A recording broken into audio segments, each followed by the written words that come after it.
Hello, and welcome to another edition of Who's the Savage Now? Who's the Savage Now? Good question. I'm MC, your host, for this latest edition of my YouTube channel, Who's the Savage Now?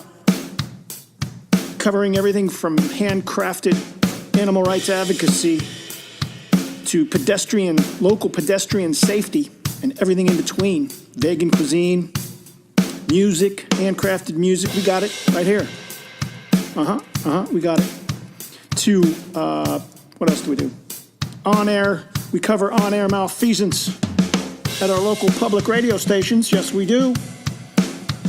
We bring it all live and direct from the poor man's beachfront condo here on the edge of a continent, right on the edge, in an previously undisclosed seaside city, not far from the megapolis known as Los Angeles, California.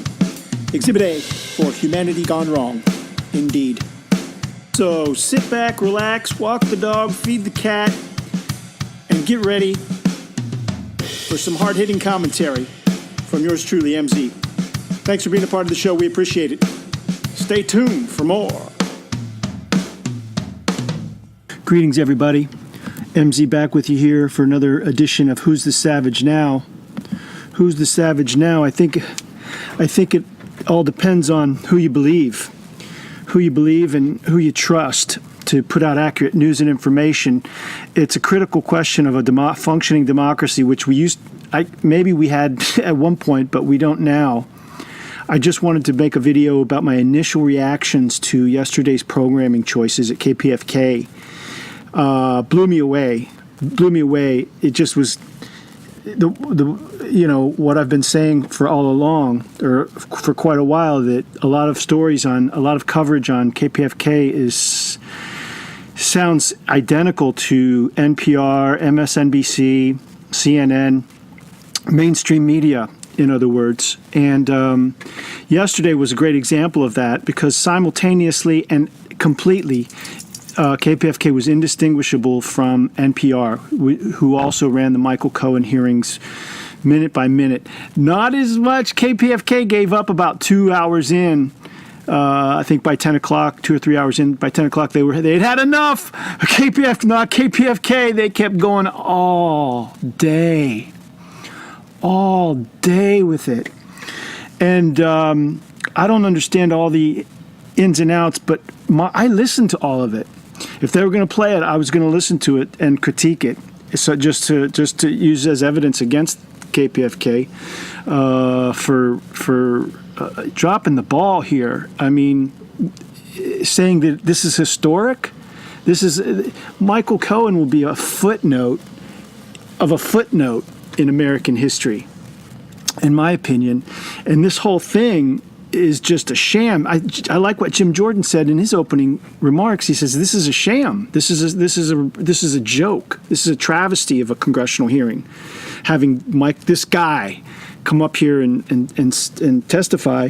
And that's the way I feel about it. It was just more trumped up news coverage about Trump and Russia, and then conflating the Russiagate stuff over top of the criminal financial campaign finance,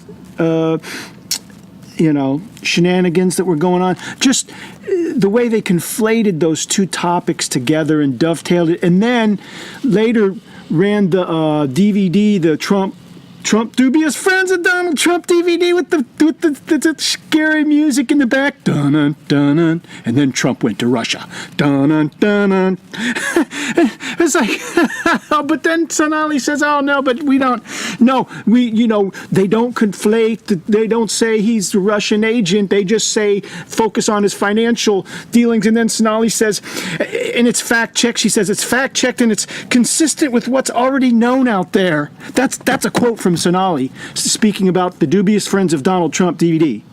That's what she says. She says it's consistent with what's already known out there. Okay? Is that the same as facts or factual? Because it doesn't... I don't think it is. I don't think it's the same. Consistent with what is already known out there. And I want to tie this together with the guest she had on this morning. Sonali Kolhatkar had Robert Reich, or played a replay of Robert Reich speaking in Berkeley for KPFA, who's still waiting for their Jimmy Dore show. Robert Reich said today in his talk, I heard Robert Reich say today in his talk that he gave up in Berkeley a few weeks ago, shortly a time ago, he said he was testifying somewhere at a committee, and he said they were talking about figures and numbers and stuff, and he asked the guy had mentioned like 500,000 jobs or dollars for the jobs or something like that. And Robert Reich asks him, he says, "Where did you get that?" And he says, "I don't know, just made it up." But then each one of them went on to repeat the same thing, the same figure, 500,000, 500,000. And he was astounded. It was a interesting admission from Robert Reich, somebody who's been at the top of government operations, former labor secretary, I believe, or something like that. He admitted that things get made up and then they get repeated and disseminated, and it becomes the consent of the many. It becomes accepted truth. Okay? Even among professionals, people that should know better and do know better, but that's how it happens. He admitted that. And then Sonali says, well, this DVD, it's sort of a little dubious. It plays fast and loose with the facts, but apparently it was fact checked, she said, and at least it's consistent with what's already known out there.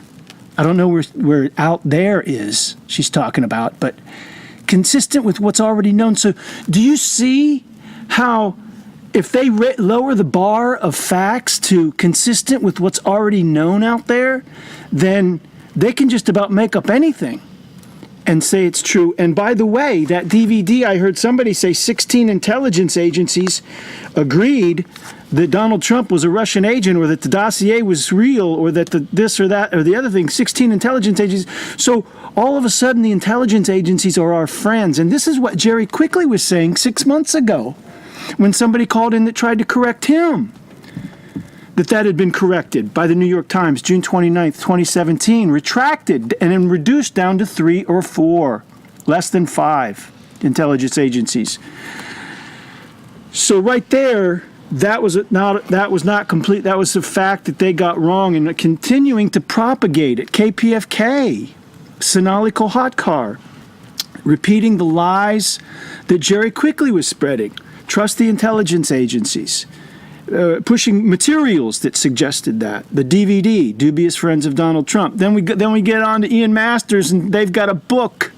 They got a book about Donald Trump's psychological condition, not a psychiatric condition. Okay, he was talking to a psychiatrist. Okay, I don't know how you feel about psychiatry, but they're just like drug pushers, in my opinion. I mean, there's a whole and. This sort of ties into, so we get all-day anti-Trump news, the latest live anti-Trump news, and just hovering over the whole thing is this Russiagate thing, and then we get the anti-Trump DVD, then we get the anti-Trump book, and it's just all anti-Trump. And first, I got to collect all my audio clips for this to support this. This is just my initial reaction. I'm MZ. This is Who's a Savage Now. My initial reaction to KPFK's decision to run the day-long Michael Cohen hearings. And then the whole KPFK is starting to look like a perception management operation to me, more and more. When for instance, Ian Masters and Sonali Kolhatkar and Jerry Quickly, the trio of propaganda about Russia and Trump. And when somebody tries to, and so the first commentary that they started to do later in the afternoon about the whole Cohen hearings was from Marcy Wheeler. The first thing she said, the first word out of her mouth almost, was credible. Didn't Cohen appear credible? And I was like, are you kidding me? Are you kidding? That's not what it seemed like to me. And then Ian came on and started talking about, aren't those Republicans insane? They were junkyard dogs, aren't they? And so they turn it into a Republican v Democrat. That's the lens through they want you to see everything. Republican versus Democrat. I don't see it that way. I've never associated myself with either party. I think the whole Republican Democrat, it's a uniparty and it's corrupt. And holding out hope that that's one of the problems with a lot of these shows, Left, Right, and Center on KCRW, and a lot of this stuff with Sonali and Ian. They're operating on the mistaken assumption that the current political paradigm of the Republican v. Democrat thing is redeemable. It's not. It's completely corrupted and rotten to the core. So that's my belief. I got a retweet. I expressed that to Left, Right, and Center, the KCRW show, in a tweet some time ago. I got a retweet from Katrina Vanden Heuvel, the editor at The Nation magazine. So I'm not the only one that thinks that, apparently. And I'm going to collect. This is going to take some time. I'm going to collect some audio clips to back this up, but I just wanted to give my initial reaction and disappointment. I was considering calling in and canceling my membership yesterday to KPFK. I really was, but it's such a small amount that I figure, and I do like the music. The music, it's like the KCRW. The music is awesome. Global Village, they don't advertise that enough. The music is awesome, and there are some shows. I got an interesting email from a comment on one of my videos. I started doing my political videos about Jason Goodman. Well, I started about a little over a year ago, I started noticing all these internet news sources like Jason Goodman and Lionel, and I started thinking that I got sucked into that vortex, and I was thinking, yeah, Trump's a good guy. It's all a Trump normalization project. I got sucked into the vortex, and I was even thinking, yeah, Trump's a good guy. He's fighting he's trying to take on the deep state. Yeah. To the point where I was believing that the army had landed at Langley. A division of the Marines had landed in Langley. I was like solely sucked in to the whole thing, and then I realized that it was just a big news hoax. But they sprinkle in just enough truthful reporting to get you hooked, and then they steer you wherever they want to go. They can take you once they got you, then they can take you wherever they want to go. Once you sign on, okay, this person is credible, I believe him, then they've got carte blanche almost to take you anywhere they want to go. And I got a comment. I made a few videos about Jason Goodman, and I got a comment yesterday, a really succinct that made it clear to me about what is going on here. And it takes me back to the church hearings when government officials admitted under oath that the CIA had infiltrated the Washington Post, Operation Mockingbird. Okay, this is back in the 60s, 50s or 60s. They admitted that they had infiltrated the Washington Post. Anderson Cooper interned at the CIA. Okay, so fast forward 70 years, or 3/4 of a century. How sophisticated a Mockingbird operation do they have going now? How sophisticated is it now? It was crude and rude 50 years ago, but today it's state of the art, baby. State of the art. Okay, and so this guy commented on my Jason Goodman video. He said, "Yeah, they work as a team. It's a multi-channel network, and they're involved in perception management operation. It's a perception management operation," he said. I said, "Wow, that makes so much freaking sense, man." Because I just couldn't figure out why they would. I was so upset when Jason Goodman started reporting on Harmon Wilfred, because that's when I saw through him, And then I thought, oh no, Charles Ortel is going to be discredited because he's associated with Jason Goodman. But no, they just kept right on going. And so these guys are working together to manage perception, or getting, as Noam Chomsky wrote a book, manufacturing consent. Okay, so it's manufacturing consent, and it's real sophisticated, and it's real. I'm a college-educated person. I consider myself a good critical thinker, an independent thinker, and I got sucked into that vortex. Good, man, really good. And I'm noticing similar characteristics at KPFK with Ian Masters and Sonali Kolhatkar when Sonali does reports on vaccine that are identical to NPR, and then she does just completely bizarre reports on the Michael Cohen hearing. Jimmy Dore just put out a video that I'll put in the description about this. Now, that was a glaring error from KPFK. Why wasn't Jimmy Dore allowed? He doesn't like getting up in the morning. Okay, so probably that was the main reason. But why wouldn't they even ask Jimmy Dore to come on to comment? Because Jimmy Dore would have had much different opinion than Ian Masters and Sonali Kolhatkar. They presented, it was a una opinion. Have you seen the Jimmy Dore's latest video? This is the title of it. Cohen Kills Collusion Conspiracy Theory. And he has on Aaron Mate from The Nation to discuss that, how Cohen admitted that he never went to Prague, and that that's what they said, he had gone there to gather information about for Trump or something, but Cohen said he had never went to Prague. But so I don't know,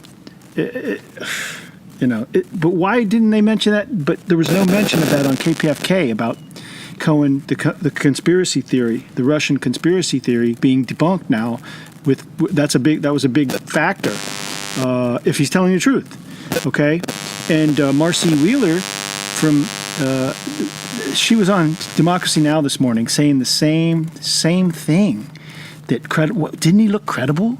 Didn't he look credible? Marcy Wheeler was on Democracy Now! And she was on Sonali yesterday.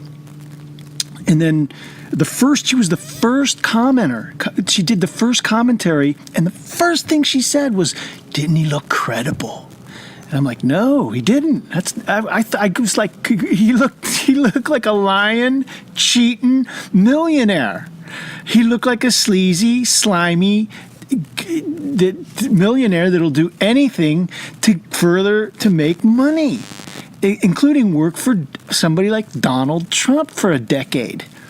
Okay, so yeah, but they were saying, well, now, yeah, I guess Jimmy was saying, yeah, he's got to be credible now because Mueller will know if he's lying, and then he won't get a reduced sentence, et cetera, et cetera. So I guess there are some things to back that up. But he didn't appear credible at all, which was what Marcy Wheeler said with Sonali. The first thing out of her mouth, didn't he look credible?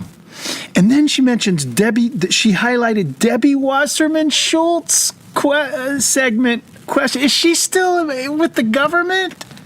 How can she still be with the government after what she did at the DNC? She had to step down. She had to resign for malfeasance at the DNC, and that they cheated. And then Ian Masters, oh my God, it's so infuriating. Ian Masters he repeats the same tropes. Questions like he acts like he's completely an idiot. Like, how could we have ever elected Donald Trump in the first place? He said that yesterday at some point. He said, how did we ever end up with Donald Trump? Dude, look at the DNC. Look at what Debbie Wasserman Schultz and all of those people did to cheat him.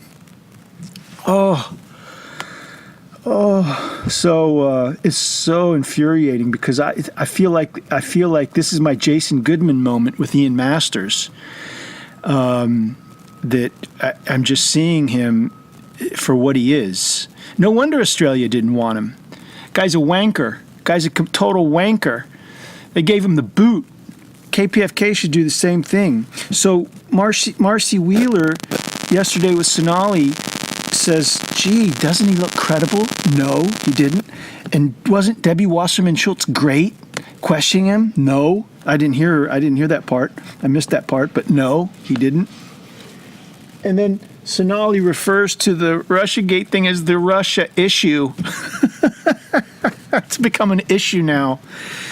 And it's just so lukewarm, their comments. Where was Jimmy Dore again? Where was talk of the conspiracy, the Cohen's testimony totally destroying the Russia conspiracy theory? Nowhere to be found. All they could do was play the dubious friends of Donald Trump and create more suspicion and doubt and confusion about Donald Trump and whether he was a puppet of Putin. And it's criminalizing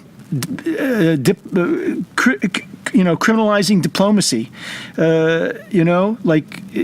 Donald Trump's not allowed to meet with Putin or have a private conversation with any world leaders. I mean, it's complete and utter insanity. And it's being perpetrated by Ian Masters and KPFK and Sonali Kolhatkar and Aniel Fields and Kevin Fleming. Currently, I don't know how deep their involvement goes, but they said some pretty astonishing things too that I hope to play. And so that's my take so far. And don't forget to vote in the elections. It's not about voting. It's about counting the votes. That's what matters. And if you can control that, then it doesn't matter who votes. And you can see the best-selling author Greg Palast. All these, they're all best-selling authors. Just notice how many times that gets repeated when they bring on a guest. He's a best-selling author. He's a best-selling author. How many people actually go and fact check that kind of stuff? Credentials of guests that they have on, like David K. Johnson, Seth Abramson. These people that they just keep recycling through to come on the show and say these things. There's another guy that they bring on. He's a best-selling author. He's a world-renowned investigative journalist, award-winning this, award-winning that. Yeah, you don't think this can be manufactured? You don't think they can manufacture a CV for somebody? You don't think the CIA can get somebody set up as a best-selling author? You don't think they could do that? Or how many intelligence agencies? There's 17 intelligence agencies currently, but how many subcontractors do they have beyond the ones that we know about? Okay, I know this is getting deep and conspiratorial, but and then $21 trillion is missing from the Pentagon. So, and then here they are. Here's my theory, and I'll lay it out. These fund drives are just for show. I mean, this is the worst possibility. This is the worst case scenario. The KPFK, that these shows are being funded by dark money from somewhere, and these stories are being handed to them, and their talking points are being handed to them, and they're bought and paid for essentially. So everything's covered, and these fund drives are just I don't know what they're about. Do they make money? Who's handling the money? Who's counting the money? Who's making sure that when they come on and say, we're giving 50% of what we make today to this charity and this charity and this charity, well, where's the accountability for that? Where's the accounting and stuff for that? It's all just a big unmonitored cash register, isn't it? And then Ian Masters says, we don't need elections. We don't need anybody to tell us what to do. And then, oh boy, it's a little bit scatterbrained today. But I'm so blown away from yesterday's programming, and I can't believe that they just steer the whole commentary. They steer it all into little Marcy Wheeler's little. He looks so credible, and wasn't Debbie Wasserman Schultz great? And it's are you kidding me? And Tell me what you think in the comments below. Please like and subscribe to the channel to support this content. I'm a subscriber and a longtime listener to KPFK. I'm a sustaining member in my own small way, and would like to see KPFK live up to its mission, and it's way, way, way short of it. And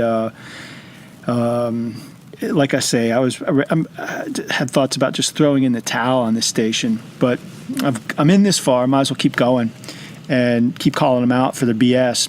And by the way, I was inspired by Jimmy Dore to start doing this. He's my mentor. He's who I look to how to do this job, how to make YouTube videos. And his motto is, why do you think people get their news from YouTube? Because mainstream is so horrible, so bought off and paid for, and I'm making the case that KPFK is also bought and paid for as well, with programming like this. And I had to go to NPR yesterday to hear a little balanced commentary for pushback against, like, wasn't Cohen great? And what's her name? Press Play, Madeline Brand, 1 p.m. show on KCRW. At least she was pushing back a little. I like Madeline. She pushes back a little against her guests. Not much, but she does push back a little. She at least asks the questions that people like me have. Like, well, wait a minute. We're just supposed to believe everything that he said, and there was no pushback against his credibility, and the Republicans are all insane, according to Ian Masters and Junkyard Dogs. I guess it just begins, beginning of the end. No, now Jimmy said there. Now it was the beginning of the end. Now it's the end of the beginning.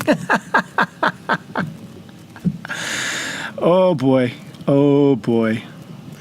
Thanks for listening. Peace out.